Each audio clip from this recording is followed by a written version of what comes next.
I know a few others are still joining us. My name is Spirit Wanjiru, and I wish to welcome all of us to this webinar this morning. And today it's all matters stress, not only stress and also how to manage it. So, karibuni sana once again. This is ACCUREX. ACCUREX is a HR consulting firm. We do a lot of things, including training. And this one, I think it's almost like the 30th webinar we're doing. So it's quite a milestone on our part. So apart from trainings, we also do in-house trainings. If you wish to welcome us to your organizations, we do webinar settings, we do conferences, even if it's outside the organization. So the training bit can take different shapes and sizes. So also we do team building as one of our core services. We do recruitment. We have a few jobs, especially on our website and on different job boards. So that will be also a nice place to connect with us, see where you're able to fit into this organization, especially if you're looking for a job. So other than that, we do HR consulting itself, among other things. This morning, none other than Kevin is here with us to help us break down this topic of stress. And today's stress is coming from different sources, you can imagine. Family is stressful, work is stressful, the world is stressful, Kenya itself is very stressful. So you can imagine having all these different stresses just on your head all the time. So I think the biggest question is, how do I manage this? How do I build resilience? How do I thrive? Thrive is you're doing so well despite the pressure that is around you. And I like the concept where he introduced that we are thriving, not surviving, because I think majority of us have been on survival mode for quite some time. But let's see how we're able to do this. So the structure of this webinar will take about an hour, 15 minutes maximum. So we'll start with a presentation by Kevin. Ideally, it will take like, say, 45, 50 minutes thereabout.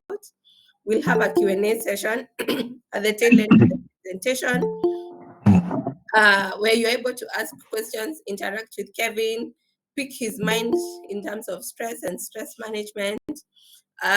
Then we'll also talk a little bit more about ACCUREX and the solutions you can bring to your doorstep and all of that. So if you're able to give us feedback if you need to give us any sort of feedback, either how the session is, how the trader is, we have a feedback form that normally runs on the chat box at the end of the training session. Other than that, also if you need a certificate on this particular topic, we're happy to give you one at the end of the training session. So that is what the structure looks like. Kevin is no stranger to us, and Kevin takes us through end to end. Today we are doing stress, tomorrow we are doing customer service, we are doing customer satisfaction. So he's a lot of things, but very happy to have you here this morning, Kevin. Thank you very much. And all the best. Okay, thank you very much, Verity. A round of applause for her. As always, an excellent introduction. By a show of hands, and you can just put it in terms of yes, a reaction. How many have encountered stress this morning? How many have encountered stress this morning? Before I continue, Winslet, I see you are there. HRGM, Jimco, and the 6 others have also raised their hands in terms of encountering stress. So we do acknowledge that when we wake up, that's one of the first things we see. And like you see, okay, the topic I've put there, stress management and resilience for high pressure work environments, thriving under pressure, not just surviving. I start off with an image just to put things in context. In this image, there's image A and image B. For one reason or another, who do you think is thriving? And you can put that in your comment section. And who do you think is thriving? Let's start with that first. Who do you think is thriving? And you can put your answer in the comment section. Meaning whatever you put as thriving, then the other will be surviving. So from that image, who do you think is thriving or surviving? And if you want, also you can raise your hands, and then I can also select you to even put out your answer.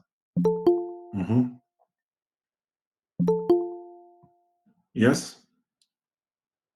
So who do we think is thriving and who do we think is surviving? Bana says both of them are surviving. HR Jimco says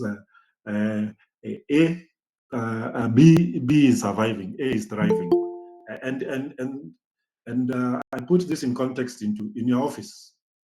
What do you look like? Do you look like A or do you look like B when it comes to you on the workplace? Yes, Caroline says the same. A is thriving and B is surviving. Okay, so we put that in context already. So why did I put this image in there? I wanted us to have a proper image in terms of what we look like when we're in the office and you're managing different tasks in itself.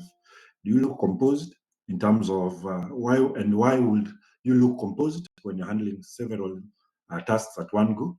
And why will you look like you're surviving in that aspect? So onwards, I move on to the training objectives. And thank you very much for that feedback.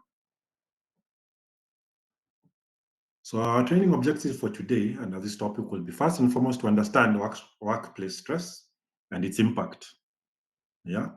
So to know how stress, what exactly is the impact of stress in the workplace. Secondly, we want to identify personal and organizational stressors. So we look at it and then look also inwardly in terms of, is this innate to myself or is it a situational environmental factor based on where I work that is causing me to be stressed? We'll look at the various strategies that we can adopt to manage stress effectively. And that will be now what are the various skills that we can possess within ourselves in terms of managing stress, both at our level and both at that of the organization. And then we look at sustainability is key. So we look at aspects of how do we make sure that we build resilience. And that's one of those things that sometimes we might take for granted, that once we have identified the stress, we leave it at that, that we just identify, my stressor is this and that person. But now we need to look at the aspect of, if that person goes, does that mean that your stress will be relieved? So it's a big issue when it comes to building resilience for the long-term performance. And then finally, we'll look at the practical skills that we can, our tools that we can apply for a work-life balance, in terms of at least to be able now to say, okay, now we're able to build a resilience around stress. Onwards, I move on to the next slide. And feel free, this is always an interactive session. You can put up your hand. You can always comment in the chat box in case you have anything to add as we continue on. Okay. So let's understand first and foremost stress. Everybody currently is undergoing some form of stressors. and one key aspect has been, whenever you ask somebody how are they doing, and the first thing they say, in this economy, that already is like there's some form of stress they're undergoing. So what is this stress that what is this term stress that we use every now and then? So stress is the body's response to demands of pressure. So I use this in the context of the workplace. So you're thinking in terms of how do you respond to the demands of pressures and the pressures of work. So generally, there are categorizations of stress, and there's one they say is eustress, and they say a certain amount of stress can be helpful, and that it can help you focus, even it can motivate you, and then it can help you even reach your, if it's an issue of a deadline. And I'll put an example in place. You'll find that sometimes you're given a deadline to produce a certain amount of work or to bring out a certain report. And sometimes before you start it, you're always thinking, okay, do I have enough time? Will I be able to make it? And the like. And you'll find that there's an adrenaline rush that usually comes to you, especially if you are almost time bad. There's an adrenaline rush that comes to you, and once you complete that work, you feel some form of relief if you're able to meet it within that deadline. I use the case, I don't know whether most of us can remember, I use the concept of when you're doing your exams and you had your paper and you're given 3 hours, and within the 3 hours, You'll find that within the first hour, you are usually maybe in a form of trance, depending on how difficult the paper is. You can find that the first hour might be spent with just trying to put out your points. And for some reason, during the last 15 minutes, when now you are on, they call it, you are in the zone, or you're in the mode, that within the last 15 minutes, you're able to answer maybe even 30 out of the 50 questions that were giving a headache to answer within the first 3 hours of a paper. That's just putting it in context. So sometimes you find that there's an aspect of stress that is okay. However, there's what we call distress. This is comes about when now our demands exceed our capacity, and this now turns to be harmful, and that could be a prolonged heavy workload. For example, if you have a situation where you're being bombarded by work, when you complete this, another one comes in, one after another. Then at that point in time, it turns out to be harmful. It can either impact your health, your mental health, be it even your relationships with others can be impacted. And we'll see going forward how that can be. Okay. There's always other categories of stress as well. And these, because this list of mine is never exhaustive, and they can term it as short term. Maybe it could be momentary stress. And I don't know whether anybody has ever been arrested by a police and your insurance is, you haven't renewed your insurance. If you can put your hands up and tell me, or you see a traffic police just in front of you, and you haven't renewed your car insurance, and the stress is usually, will they stop me or will they not? And once you pass, that could be an example of short-term stress. Yeah. And then there could be chronic stress that goes for a period beyond a short duration. This could be continuously ongoing. And then there's episodic. Episodic is it comes in patterns. Yeah. So those are categories of stress based on duration or when they are occurring. Yeah. So that's a good example in terms of the list of stresses in your life is not necessarily constrained or exhaustive, just between the two of eustress and distress. So onwards to the next slide. There you have a photo. We are coming on to what is the signs of workplace stress. So you've seen the types of stress we have, but what are the signs? And for us, we are now looking at the negative effect of the stress. We're not looking at the positive, where it gives you the adrenaline rush to do things within a certain duration or to deliver within a certain point.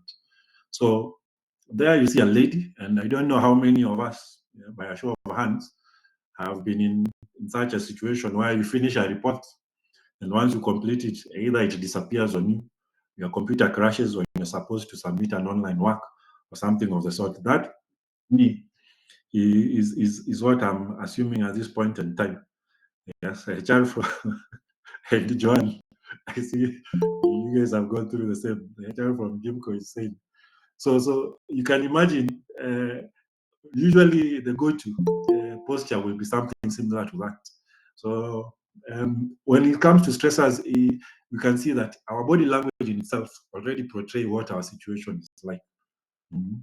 So so the signs of workplace stress are just basically the indicators of stress in the workplace, and this could be physical, and by that we are meaning, do you feel fatigued at one time? Do you feel headaches, or are we finding it's difficult to sleep?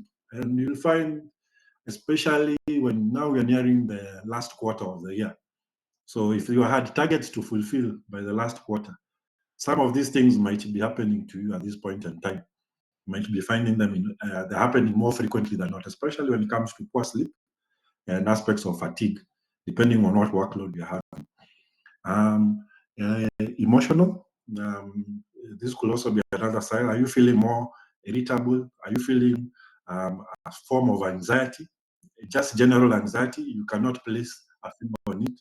You just wake up and you feel like things are not working out somewhere, and somehow, or you are afraid of something going wrong. Or do you feel irritable more often than not? Are you feeling short with people? When somebody says hi, or somebody says good morning, you're like, what's good about the morning? And you leave people there with what is it called, full stops, in terms of wondering what is up. And then it could be aspects of behavior. So it could be behavioral. And this comes to aspects of there are signs of absenteeism. Somebody not showing up more often than not. And you can find that some of these can be they happen together at once. That is, the same time you're feeling fatigue, then you're feeling a bit of burnout, then you don't feel even like going to work. So there's an aspect of you don't show up more often than not. Every week, you feel like you don't want to work. You're always requesting that maybe if you can work remotely. And even when you're working remotely, you don't feel the zeal for work that you had maybe earlier on in the year. Yeah. So those are just a few examples of that. Now, so we've seen the various what you did, the signs of stresses that are coming there from the physical, from the emotional, and now we move on to okay, if these are the signs, what exactly caused these things to happen? Why are you in this state at this point in time? And now we need to explain at what point or what exactly brought you to the state of you're feeling burnt out, you're feeling exhausted, you're feeling you don't just want to go to work. And that could be the triggers that were happening, and they could be happening all through the year. And one of them could be situation. So the triggers are just the situations and conditions or events that cause employees to feel stressed, overwhelmed, under intense pressure. So this could just be those situations, those conditions, an event that has happened in work that are feeling making you feel overwhelmed. And some of them could be aspects of maybe it could be you're not performing, the organization is not performing as it should have been by the fourth quarter. And now there's aspects of people are going to be laid off. So you are at a point of uncertainty. That's a situation where it can put you. You're trying to maybe if you're in the sales team, you're trying to make sales, or you're trying to even do collections based on the sales you made in the past, but things are just not adding up. So you feel that pressure on a day-to-day basis because it's being told to you if you don't do this, then it's likely you not have a job by the next quarter. Okay, so these are the various triggers that we have: heavy workload and tight deadlines. So especially if there are multiple priorities and they are clashing at the same time.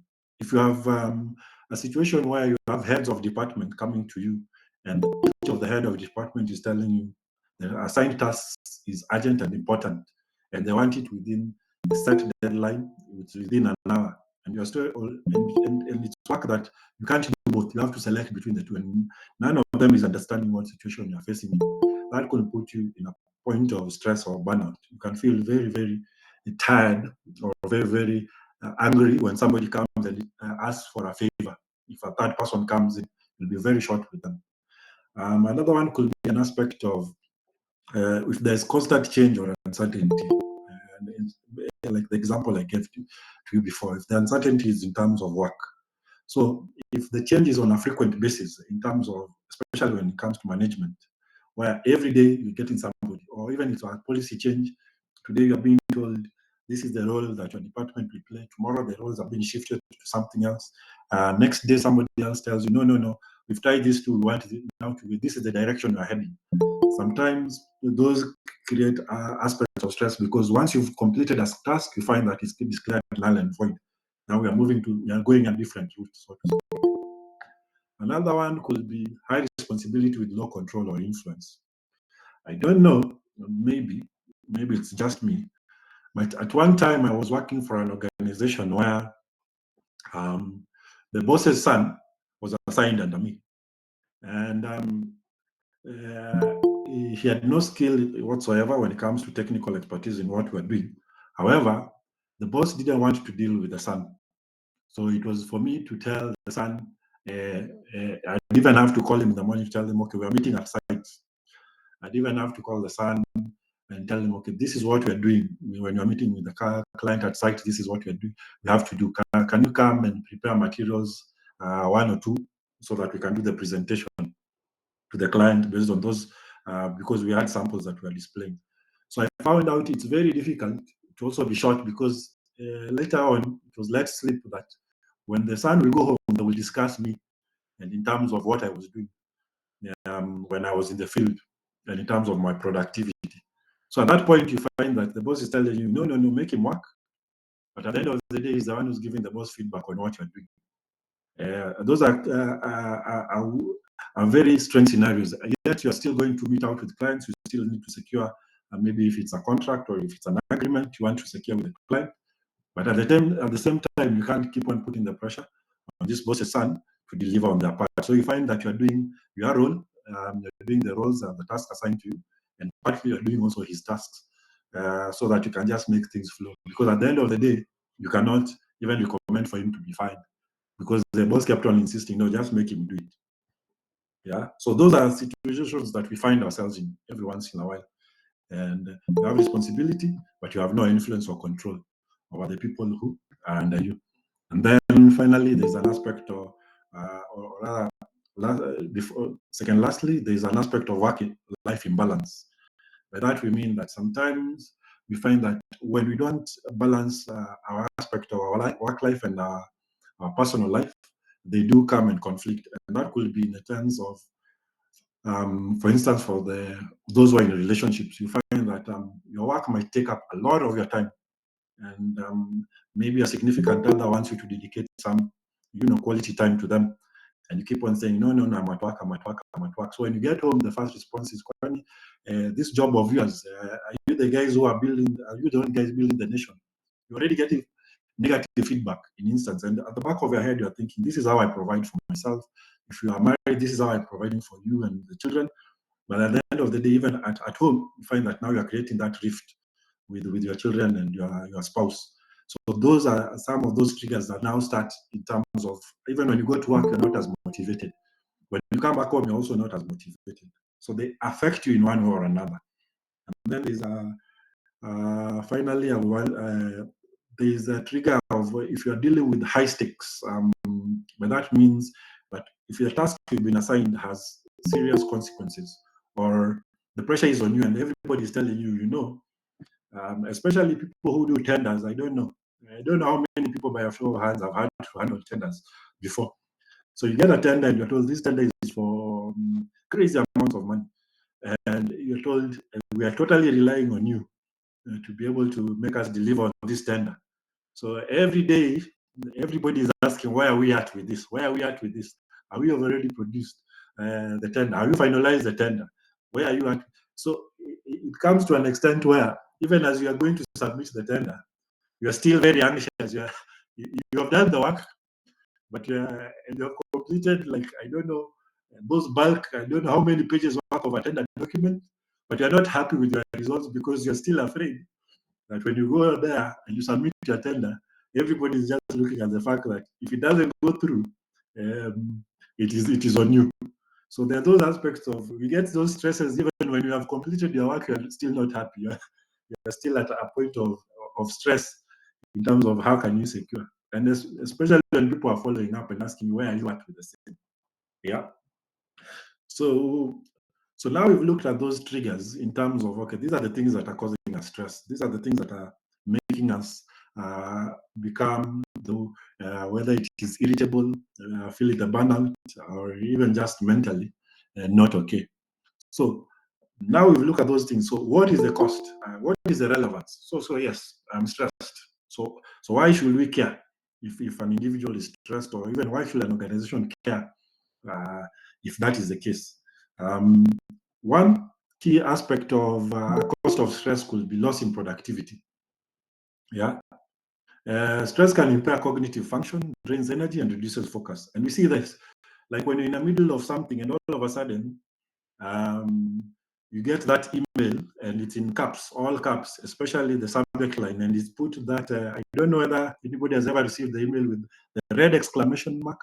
Everything is in caps and it's from it could be from the CEO of the company, and they're highlighting and bolding everything else. Yeah, Wilfred, they're highlighting and bolding every other word within that. This is not right, this is wrong, and you're in the middle of something else.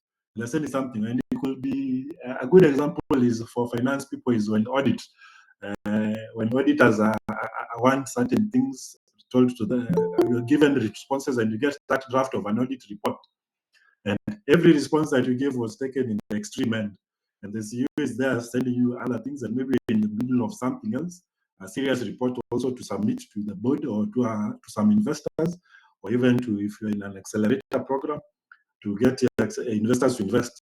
So that could totally put you in a point of, hey, how can I produce now? So at that point, you don't have your focus, your energy is gone, and WHA estimates that that cost of productivity amounts to $1 trillion annually. So you can imagine how significant a cost it is for an organization if you have a CEO who's constantly stressing everyone, from the heads of department to the tea lady, and even to the security guards. So everybody in the organization, this could be the cost of stress if it's happening on a regular basis. Yeah. Secondly, there's an aspect of high staff turnover. They say it's always very expensive to recruit, especially if you had the option of retaining. And for some reason, the rates for turnover risk are higher amongst men than women. This is just the facts that are out there. This is not me, but this is the data that is out there. That for men, it's 2.8 times higher, and for me, women is 1.5 times higher.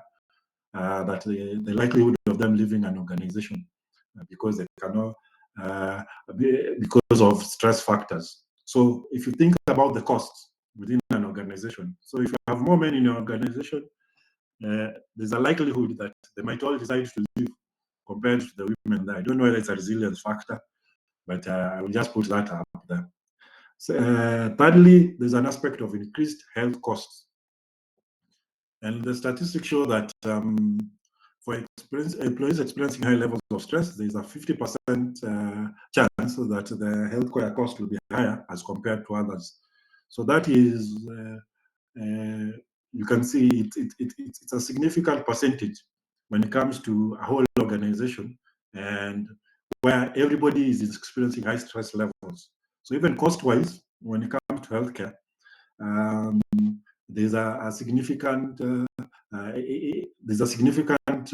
cost based on whatever premiums. If you're paying insurance, they might go even higher because everybody in that organization seems to be seeking medical attention. So even your cost for paying medical premiums might even go higher, just so that you can be able to give that facility to employees. Yeah. So those are things even we might not be aware of, but they can happen. And then there's aspect of absenteeism and presenteeism. So absenteeism basically just means you find people taking more sick days or off days, just trying to avoid the workplace. And then for presenteeism, you find there's an aspect of people, even when they're not feeling well, even they're sick, somebody's still working. I don't know whether you've ever had a scenario, and I think I saw this during that time in 2020, 2021, 2022, during COVID. Because of the risk of people losing their jobs in 2021, 2022, you could see somebody clearly is not, hasn't fully recovered, but they're there struggling to be at the workplace. And it's because there was that aspect of organizations were shutting down. If you don't commit to the organization, then you won't be there. And those could be also aspects of stress because now you are in a stressful situation of anxiety. So you find yourself committing more time so that your boss can see. And even it came with aspects of now working from home.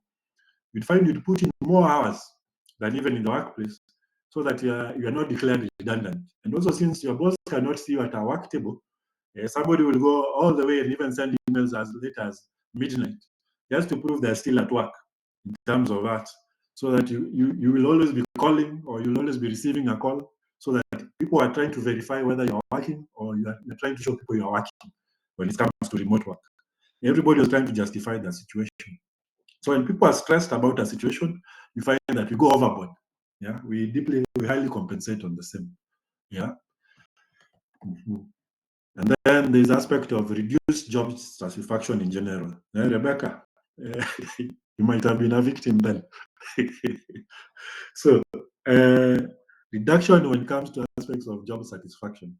So generally, like I gave the example, when you're stressed out, even when when you're accomplishing huge tasks, you're so stressed out, you don't even feel that accomplishment. You don't feel, you're just like, hey, if I can just be reassigned to something else, I will appreciate. And tenders are usually the same. Like you find that you've rushed and you just manage to submit your tender within the minute or to when they are closing. Uh, so you feel that accomplishment, and then when you go back to the office, they tell you, now you finish this document, now we have another tender. It's now for another 600-page document you have to produce. So you don't feel that aspect of, hey, I've achieved something from my job. You just feel it's one thing after another. So we have to look out for that. So that is basically the cost of stress. So we've looked now at aspects of what stress is. We've looked at how it's manifested when we're in the workplace. We've looked at what is triggering stress. And then we've looked at, okay, what's the cost implication when it comes to it. And now we move on forward. Now we're like, okay, now how do we manage this stress? And to manage the stress, I'll start first and foremost talking to us as individuals. Yeah, because it's internal. Sometimes the stress is to me, I can be I can be easily mask it out with a smile or with my personality or demeanor. I can hide it out. Sometimes they say some of the most stressed individuals or mentally ill individuals or their health is not very good are the comedians, because they're always laughing or making people laugh. But when they go back in the houses, nobody can make them laugh. So now they are being very aware of the situations or the stress factors in their lives. So you find that they mask a lot, and some of them we've known, unfortunately, it has led to them committing suicide. So one of the key aspects of stress management as individuals could be time management. Yeah? That is prioritizing and delegating tasks. And I'd want to take you back to to the photo that we started with, the one for who's thriving and who's not. And you can see in this photo A, I would like to think this is an individual who's just telling them, if there's something to sign, somebody else is there. So bring for me what I need to sign. You prepare the draft of the letter, or if it's a check, you prepare I need to pay, let me sign the documents as should be. For these other guys, it looks like people are handing him things. One is handing him a phone, one is handing him a folder, one is handing him something else. So learning to delegate could be one of those skills that we just need to embrace so that we can be able to uh, manage our stress. And then prioritizing. Not everything is urgent and important. So we can have the different categories that we'll have. What is urgent and important? What is not urgent but is important? What is not urgent and not important? You place them there. And what is important, not urgent. So you have those categories within that. And then you place all those tasks accordingly. And sometimes it's also good to let your bosses know when it comes to that, and you tell them, okay, is this a priority, or can I do it tomorrow? Or can I do it after 2 days? Yeah, something to that effect. Next is the relaxation techniques. And this could involve just easily breathing in and breathing out, and also meditation or stretching. There's always very, I don't know, there's a form of relief you get from just generally stretching, even when you don't need to. Just waking up and just doing one stretch and then saying, okay, let me come back. That is still internal to you. Yeah. Yeah. Yes. Eisenhower matrix, very good. I had forgotten the name. Thanks, Rebecca, for reminding me. Yeah. Where you're categorizing your priorities. Uh-huh. So you just utilize those relaxation techniques in terms of that. Yeah. And that will help. We might, maybe we might not think about it much, but a healthy lifestyle is very key. And one of those aspects is how many hours are we sleeping? Are we paying attention to that? Are we doing a bit of exercise? You're usually advised, especially for those who are, especially if you're 40 and above, they say try to exercise as much as you can before 40, because you'll start feeling the effects after 40. So we're not saying that after 40 you cannot exercise, but it's always good. It keeps you alert, it keeps you energetic, and then even your adrenaline, you feel it like you are on a high. And then proper diet and nutrition is also very key. There are certain foods depending, and also this comes down to even our various works. If it's energy intensive, then at least we have to think of a diet that can help us. If it's a carbohydrate diet, so that we can have at least a lot more in terms of sugars, or to give our energy levels up when it comes to the workplace. So it's one of those aspects that we might not pay attention to, but sometimes even getting a nutritionist can to advise you on a proper diet based on what you do is very important. And then finally, there's an aspect of mindset. Do you do positive self-talk? You tell yourself, hey, Kevin, I can, I am able, I am enough. Let me now, no. If you're able to tackle this, then this should not be an issue. If you're able to tackle the other, and something will settle. As in, call yourself out, like if it's Rebecca, you say, yes, Rebecca. This is you speaking to yourself. Speak to yourself in the mirror. And sometimes they even encourage you to do certain poses, like the superhero pose. And if you put that, I think statistics have proven, or research has proven, if you hold that pose for 5 or 10 minutes, and you go back, there's a greater confidence in you. You feel that you have a more positive mind frame when it comes to tackling issues. So you feel more confident about the things that are coming down. And then reframe the challenges. See them as opportunities to overcome. Yeah? Don't just see them as problems and problems and problems. So when you see them as opportunities and things you can overcome, then you'll see that aspect of, okay, how can I do this? How strategic can I think around this? You'll start thinking about the solution beforehand. So those are examples of strategies for individuals. But also, we are very cognizant that you're not operating in a vacuum, that you're operating in an organization. And for that, we also need to have strategies within the organization in itself. Because you could be as positive as you want, but if the organization is first and foremost not a conducive environment, then it becomes very difficult for you to avoid that stressor situation. So one of those aspects of what can organizations do to help is they can promote open communication. And open communication is interesting. Everybody, when most organizations, when I've gone either to consult or when I'm there in terms of a new staff for a contract, the only thing they have an open day policy when it comes to orientation. And then when you now meet the employees, hapo kwa site hata yani kupatana hapo nyuma tent, now they tell you the truth. They're like, hey, open door policy is for who? The last person who went there to air their grievances was fired, or they were given a notice of termination, or all the issues that they did not do were brought to them. So sometimes that open communication channels, we are told they exist. Yes, Sheila, you're laughing. Those open communication channels we are told exist, but in reality, we find that they're not that open. So the best thing could be when you have those team building events, maybe you create a forum where such things can happen every once in a while. And I like the way ACCUREX does its end-to-end team building events because they do create those aspects of those things can be addressed depending on how tailor-made you want it to be. Yeah. Um, and I'll give an example of that open communication. Somebody decided to openly communicate during a staff party at the end of the year after having 1 or 2 drinks or 3. It could have been 10. And in January, the employee was not there. So we're not saying that you go and become disrespectful to your seniors. Yeah. Okay. And the next is could be encouraging flexible schedules or breaks. And that could be micro breaks. Micro breaks are just you can take 10 or 15-minute breaks in between work sessions just to ground yourself a bit, to rethink on issues. And sometimes when you take some time out of the situation, you find that you come back with a better solution. Sometimes when you say, okay, when people have worked on something for the whole day, you tell them, okay, let's take a break and meet tomorrow. Let's regroup tomorrow. Give everybody a break. So once they relax, their minds can think faster.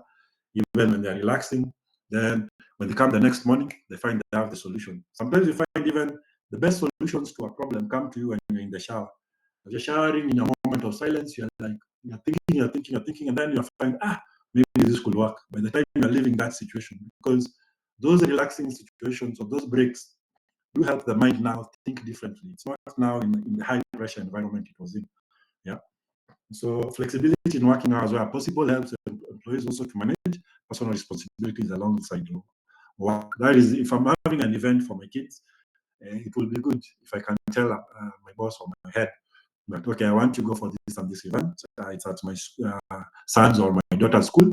Can you allow me some time? It's it will be very difficult when every time I go and ask for permission, I'm being told, we cannot afford to let you go there. We cannot afford to. No. We cannot. It becomes an aspect of, then I don't have that work-life balance again. So when I go back home, my son is angry, my daughter is angry, my wife is angry, even the dog knows everybody's angry at me, so it's even avoiding me. It's just sitting down with everybody else. So there are those aspects of, if you want a bit of a balance for organizations, we need to look at those aspects of those things. Yeah. Provide employee assistance program. Yeah, EAPs. Those can help if there's counseling, there's stress management workshops that you have, there's mental health hotlines when people have. I know for a certain audit firm where they used to have they will say, what was it? Is it not a top up? It was more of a bottom up session or top up sessions. I can't remember the term. And that will be, they are so stressed with audits usually before June. There are so many deadlines to meet. So what they'll do is after they complete, they'll go for like a karaoke session at a bar. If you drink, you drink, but it will just be to let loose and the like, and everybody will go home for that weekend without discussing work, just to resume on Monday. So those are certain aspects that you find in organizations that can have certain cultures to help the employees when it comes to relieving their stress. So maybe it's even good to look at organizations or even research what could work for us as an organization. Yeah. Create supportive leadership culture. Yeah. And by leadership culture, we mean um, it is a do as I do approach, not do as I say approach. So it's when people see what you're doing and how you're handling yourself within that organization, then they will like to mimic the same. So when you are always stressed out, we'll have that guilt of, hey, if our CEO is working 10 times as hard, then I have no right to take a break. Yeah. If our CEO is even to the point of hospitalization, being hospitalized, even the employees will start feeling like, hey, we haven't worked hard enough. It's not fair for us to go, and yet he or she is working to the bone to make sure that the company stays afloat. So even as leadership, we need to sometimes sit down and call each other out and tell them, hey, you know, employees will do as you do as opposed to do as you say. So even if you tell them, yes, you need to leave here by 5, and you're always saying that no, you're working until midnight, it makes people feel guilty. That those organizations, when everybody waits for the boss to leave so that they can leave, not that they didn't want to leave earlier, they just don't want to. They don't want to be singled out as the people who don't like to work. Mm. So it's good to think in those lines. And then recognize and reward efforts. Yes, sometimes there's a saying that they say that uh, the the one time I did bad, for that I had ever, and the one time I did good, I had never. Like the one time that you did bad, everybody is in either if it's the WhatsApp group for the organization saying, "Ah, no, Kevin will be up. Ah, yeah. We cannot believe that's what you did. You did what? People are calling you. What did you do? Ah, I cannot hear. Hey, people are sending you emails everywhere. It's Kevin. But that one time you did good, everybody says, "Sini kazi yako," but that's your job. So it's very interesting that when you do bad, you will get all this. So if you find in an organization that's the culture, then it's likely everybody will do that. They'll always be checking out, or they'll always be waiting for that moment. So everybody will always be anxious that no matter what task I do, if I do wrong, everybody will be in my case. So they'll even be afraid to produce. So they'll always be anxious. There'll always be that anxiety of I enter, but I'm not comfortable. I don't have the confidence of working. But if it's an organization where sometimes it could even just be an aspect of somebody um, or the tea lady comes and they serve tea, and the CEO stands up like, I like the way you do it. How you serve it is, I don't know. You do go to the school of hospitality to learn to do this, and it's not cheap praise, but it's aspects of you're acknowledging somebody for something they're doing very well. If somebody who's always on time, like I like the fact that you're always here at this time. As in, I can actually set my clock based on how what time you arrive. So even if I don't have my watch, I know now it's 8:30 because so and so always arrives here by 8:30. On the dot, you'll see him there, like clockwork. So there are those small things you can acknowledge, and then they can boost morale within the workplace. Yeah. So now we've looked at individuals can help, can think of strategies for them to manage the stress, and organizations can have those strategies. So now, how do you make this sustainable? So now we are looking at aspects of building resilience. Yeah. We just don't want to manage, we want to be resilient. And resilience comes from the Latin term resilare, meaning to jump back or to rebound. So that means it's sort of like you come back first and foremost so that you can even fight even better. So it means that it's an aspect of you're trying to recover and adapt to the challenges you're facing. You don't just continue on.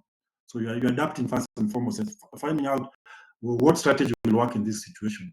So so that you can be able to overcome whatever challenges you're facing.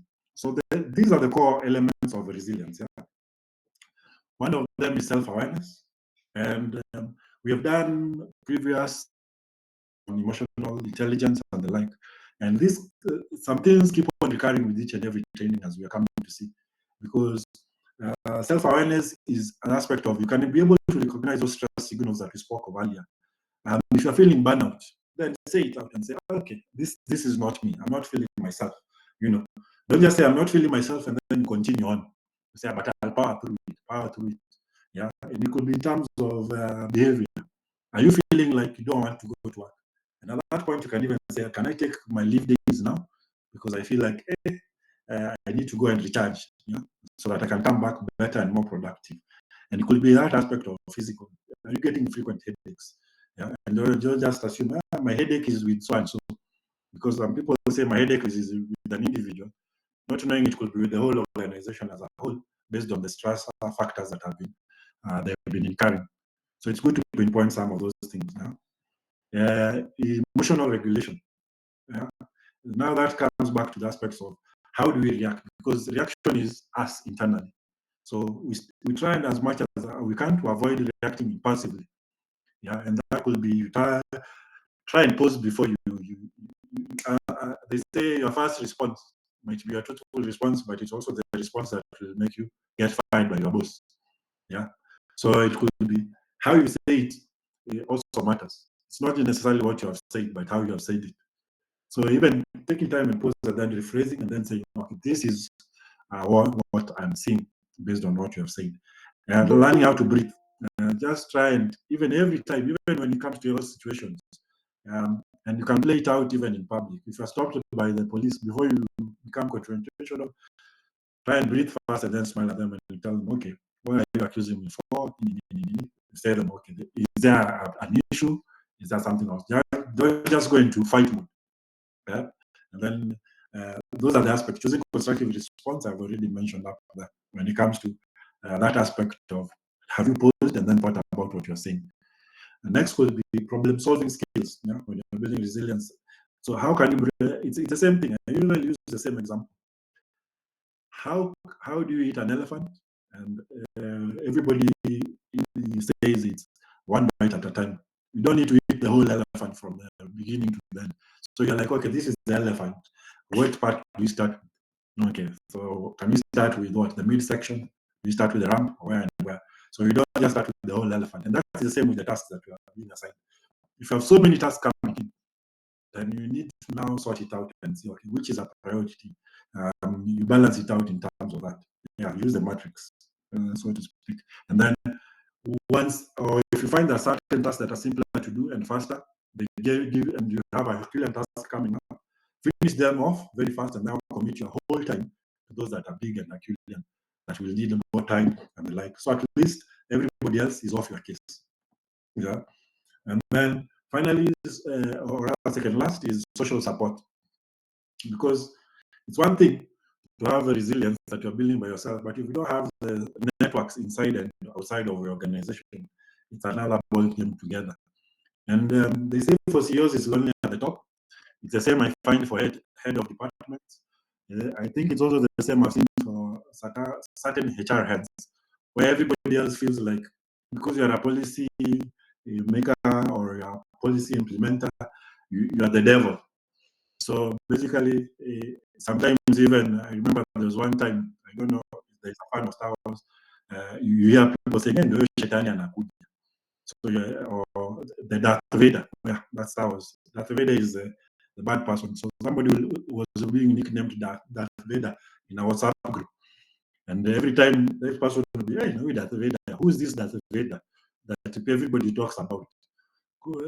Not knowing they're referring to him. Yeah.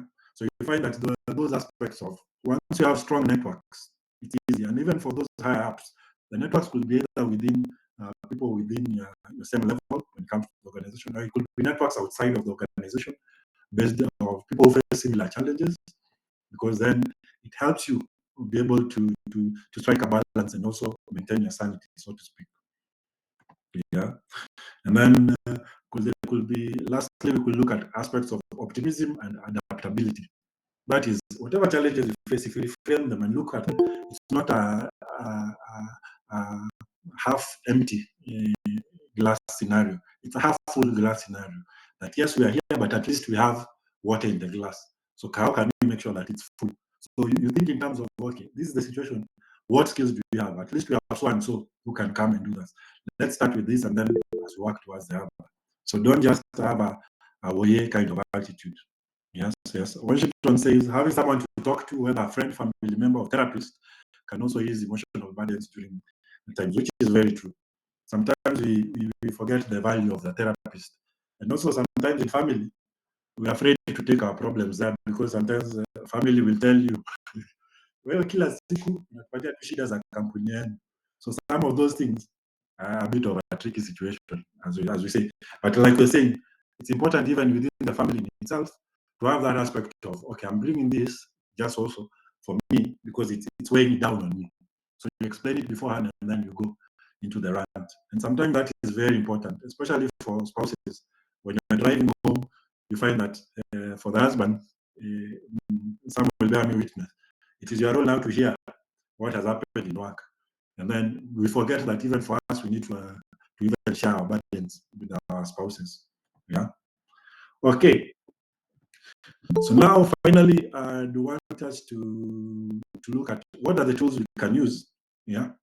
Towards this resilience. We have already said, yes, we need to build the resilience in itself. So what are these tools or practices that we can do? And these are very simple, but they're very hard to do on a regular. It's an aspect of, you need to do them repetitively or consistently. So one of them is practice gratitude daily. Be thankful for waking up. Thankful for, I have this type of supportive husband, supportive wife. Thankful for, I have a job that at least we are paid by the 25th or is it the 30th. So just look for something to be thankful about. And then it will help even for you to develop a growth mindset or a different mindset when it comes to that. You say, this challenge is there, but hey, if we are able to overcome it, then that means we'll never, then if you can overcome this, then that means you can overcome everything that comes our way. Another one could be strengthen relationships at home as at work. And I like the fact that everybody, this is resonating very well to them. Even Sheila is mentioned there. On social support, having a social life outside work is important. You have something to look forward to. That is, once you're finished your work, you're looking, do I go? I'm going home to see my son. I'm going home to see my wife. I'm going to see my boyfriend after this, my girlfriend after this. I'm going to see my boys, my girls. Something to that effect. It makes you feel motivated in terms of, yes, I can look forward to these things and I like. Then learn relaxation and grounding techniques, as we mentioned in the past. If it's going to be stretching, it's going to be meditation, if it's going to be yoga, those are important skills to have, so that at least they ground you.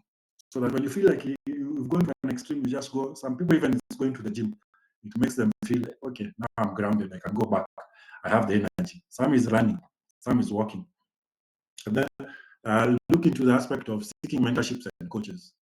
Sometimes we think we're the first ones who have seen or are inventing the wheel, but we find out that people have already gone through that whole process. So they already know what needs to be done, or they already know how to handle situations. Or some can give you that aspect of the angle, they're looking at it from a strategic angle more than you're able to, because either they know what role they're playing in their lives. So it's also good to have such sessions, and it could be even outsourced to a company, or it could be even an individual, or it could be a professional that you're working with. So these are good things to have, not only internally as an individual, but as an organization in itself. Yeah. Now, I want us to do a brief exercise because we are coming towards the end, because I'm remaining with maybe one more slide. And that will be a key takeaway slide, and then a Q&A slide is what's remaining. So maybe even in the comment section, we can, I mean, in the chat box, comment section, looking as if I'm an influencer. In the chat box, we can look at an action plan around it. Let's make it a bit practical. So by that I mean, can we, based on what we've seen in terms of what are the stress triggers that we have, maybe we just share a bit of that in terms of, let me see. Yeah. So those are the stress triggers we talked about earlier. Is it a heavy workload? Is it constant change or uncertainty? Is it high responsibility or low control? Is it work-life imbalance? Is it high stakes? You're dealing with situations where if you lose out, things happen. Yeah. So if you're thinking about that, you can share maybe a stress or a trigger, two, two that you think are common, and then we can just look at it. Because all I'm trying to do is, Wilfred says shouting at me, that is a trigger itself. And then you can try and see, okay, how do you cope with it? Yeah, yeah, in terms of that. Because now, how are you coping with that situation? So I'm leaving it up to you. Because for me, I know one of our personal stress or trigger could be in terms of workload. Because when bosses see one who's producing more, the person who's delivering, then they bundle you with a lot more work, even beyond your job description. So that becomes an issue of a stressor. Yeah. Mhm. And then after that, maybe we can share in terms of two coping strategies as well, in terms of that. And then I will look at it in the Q&A section, just a coping strategy you've done.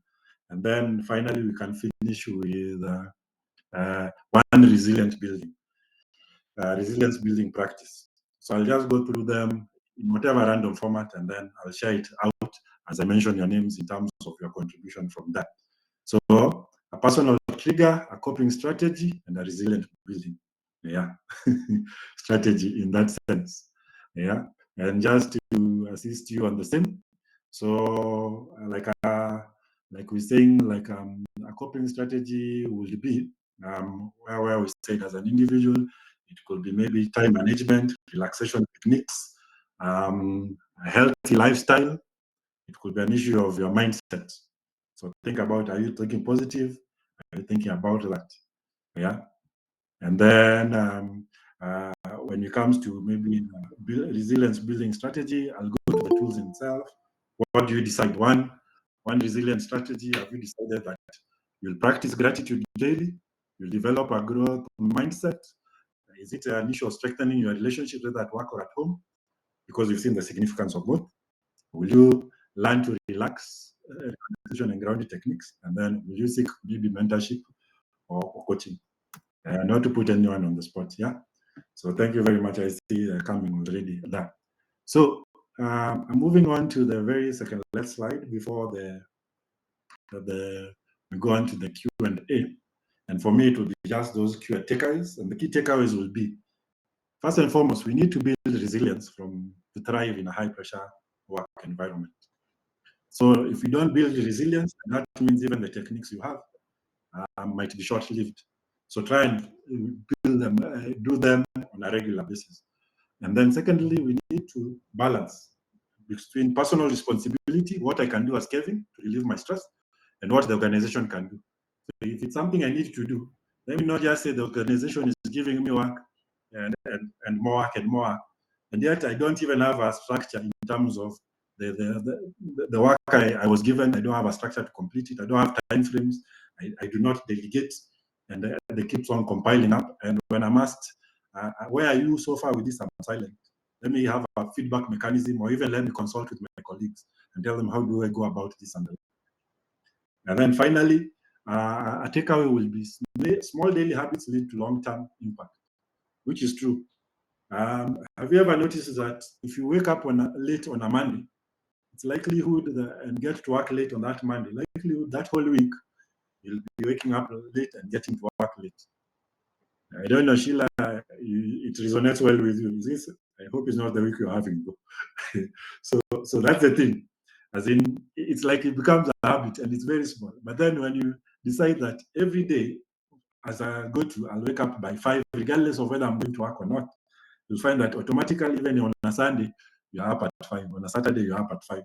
So those small habits lead to long-term impact. It's the same thing with us when you're building resilience. Let's try those small habits that help us manage our stress. And it could be at an individual level, and then even within an organization, we have a culture where we do checkups with our people and see whether they are managing their stress. So I'm moving on to the Q&A. Let me see some of the comments in the messages, like I said earlier.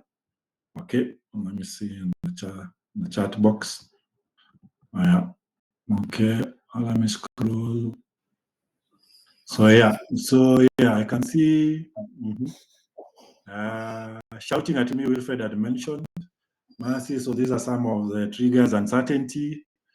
Judy, you mentioned having a problem I cannot solve. I can imagine, especially. So then you consult. For Martha, working on a Saturday. That is very specific. For some, I know even from just working from Friday, that's a stress trigger. Ken mentioned the stress trigger is to failure or a tumbling block, something I need to accomplish and I cannot solve. That can be very aggravating and stressful, causing you sleepless nights. That's true. Impromptu meetings, hey, I know those ones of you come to work, you have your Joanne has mentioned, and then all of a sudden your boss calls you to the office and it takes like 4 or 5 hours, and then when you go back, they're asking you, where are you with what I gave you to do? Gloria MK mentions, can you show the first 3 slides kindly? Okay, I'll go back to that, the first 3 slides. Okay. So let me see. I will go back to that, Gloria. Allow me to finish reading this. For Sheila, you're saying uncertainty and high stakes coping strategy. Okay, reframing challenges and time management, resilience building, strengthening relationships outside of work. Okay, you shared the what was there before. Okay, very good. Coping strategy, sharing the issues with a close confidant, reminding myself that I cannot control everything, and breathing exercise. Oh, and music. Yeah, we forget the role music plays. Some listen to jazz, some listen to hip hop and the like. Yeah, so that is a coping strategy when you cannot resolve something, when a problem you cannot resolve. Or yes, Wilfred mentions my coping mechanism on stress is I listen to a lot of music and self-help podcasts. Very good. Yeah, I know even of a filmmaker who does a lot of podcasts after. It takes a walk, 15 minutes and the like. So that's a very, very, very good coping mechanism. For Rebecca, a trigger will be feeling of being unseen. Yeah, even especially when you're giving your 120%, and everybody else is getting mentioned, and some even who didn't contribute, and when you're waiting for your turn, you're passed over. Wilfred says lack of money. That's for all of us, I think. Yeah, John Kitonyo is there with you. Kibaya Josie says stress triggers weaponized incompetence. Hey. Okay. So by weaponized incompetence, I mean is that somebody does not know and they keep on claiming or throwing it at you in terms of they don't want their shortcomings to be seen. Maybe if I'm getting it right. And then coping strategy is set clear expectations. Be explicit about responsibilities and standards, so that you know this is what we expect. So if you can't reach kama utoshi mboga, achana nayo. Don't start struggling with us up and up. Okay.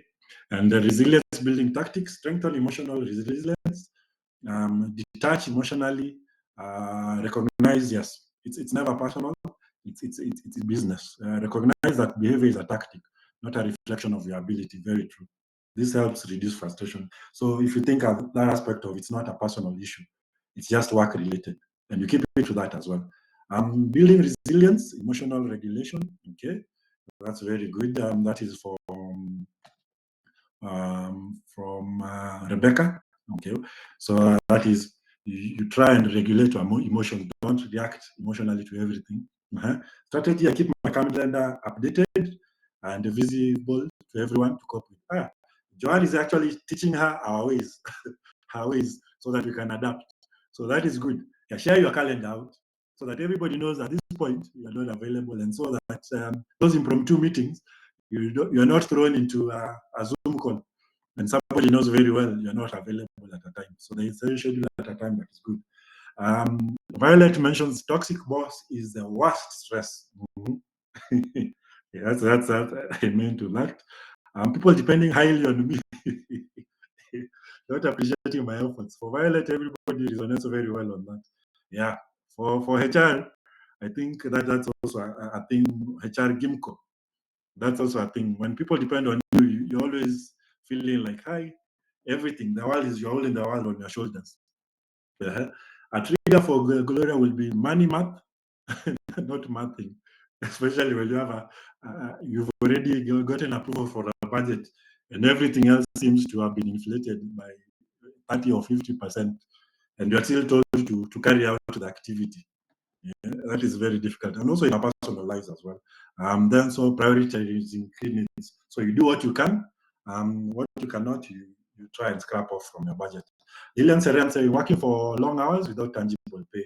Yes, that can be a stressor because you feel like you are overworked and underpaid, and then nobody's appreciating your efforts after that. Especially when you find colleagues or you find even some of your former schoolmates or colleagues who have gone to other organizations, they're doing the least amount of work, getting the most amount of pay.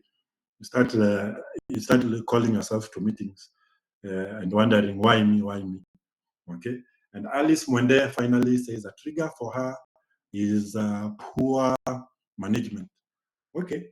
So I open up to Q&A. I remember there was a request I share the first 3 slides. So let me do that. So now the session is open to Q&A. I think Purity will help me in case somebody wants to ask a question or they put a question. Let me go to the first 3 slides. So I guess it's the first 3 slides based on, do I start from?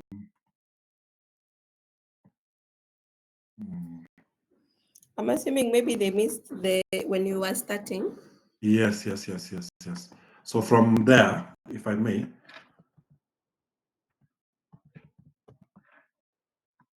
Yeah, I can start from the thriving versus surviving, which was,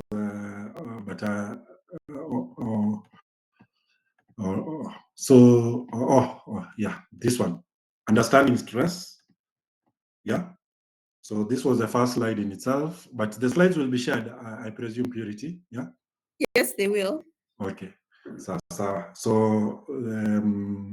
I think so. What I'll do is it will be easier to share it out because of I'm looking at time because we're already at 12:10. So we have maybe 5 more minutes to go. So I'd want to say that it will be shared it out so that at least they can see. But yeah, in case there's any questions, you can ask. But I thank you very much for that, for your participation, your active participation, your feedback, your suggestions, your recommendations, your advice as well. So we truly appreciate. So I hand it over to Purity. All right. Thank you so much, Kevin. We are just right on time, but thank you so much. That was very insightful of you just to help us manage our stress. Me, one practice I think I'll practice a gratitude day, a day that I'll not complain about nothing. Just be very grateful about it. So I think for me, I felt when you're talking, I'm like, I'll take this siku tu moja ninachagua in a week. Monday is for gratefulness and not stress. That So makes thank you sense. so much for that. And I believe all of us have picked different lessons, different practices that we can implement in our workplace. Thank you so much for your patronage. For sure. I know almost always at the end of these webinars, we get so many inquiries. People want to partner with us, which is the right way to do. So keep our phone calls busy and also keep us busy. Get a quotation on training, get a quotation on team building, because now I believe we are almost at the end of the year. So I know a lot of us HRs are planning for different things. So look out for these opportunities that we are able to also make an impact at your organizations. Hata kama una budget, just call us for a conversation in your company, and we're able to figure out how to what challenges you're having. And by the way, we Excellent. also Yes. do a training needs assessment for free. So if you are a HR, you're not too sure where you want to do training, where you want to start with training, a training needs assessment would be a good place to start. So if that's a need that you have in your organization, talk to us. We'll curate a needs assessment for you. We'll give it out. The results will come back to us. Of course, anonymous. We do not pick people's names or emails. Just the feedback. We'll give you a report and tell you, look here, in 2026, maybe this is the priorities you need to consider in your training dashboard. So look out for different ways. We have these events every other week. So check out our website, ACCUREX.co.ke, see what we have in the pipeline for you and your organizations. We are bringing different topics, and I hope also from today you're going to suggest to us more topics that you'll want us to bring in the subsequent Wednesday mornings, just to make sure that we're impacting your organizations, impacting you even as a HR. So, and our HR friends in Mombasa, we have something amazing planned for you. So we've come down to Mombasa, or we'll be coming down to Mombasa just to get to know you, get to experience you. I know a lot of our events are very Nairobi oriented. So you can imagine now we've decided, let's go to the ground and hear what the ground is talking about.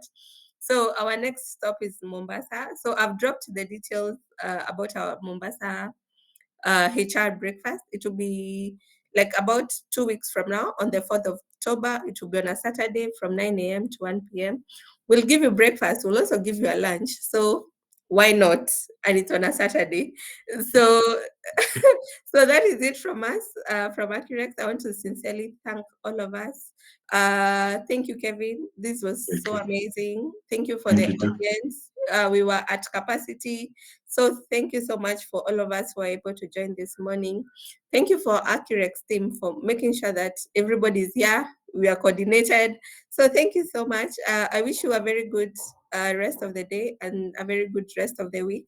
See you again on next week on Wednesday. We have another hot topic coming on your way. So just be on the lookout what you are doing. If you're looking for a job, talk to us. We are happy to give you one. So that is it from us this morning. Thank you so much and have a wonderful day. Thank you, everyone, and do have a lovely day.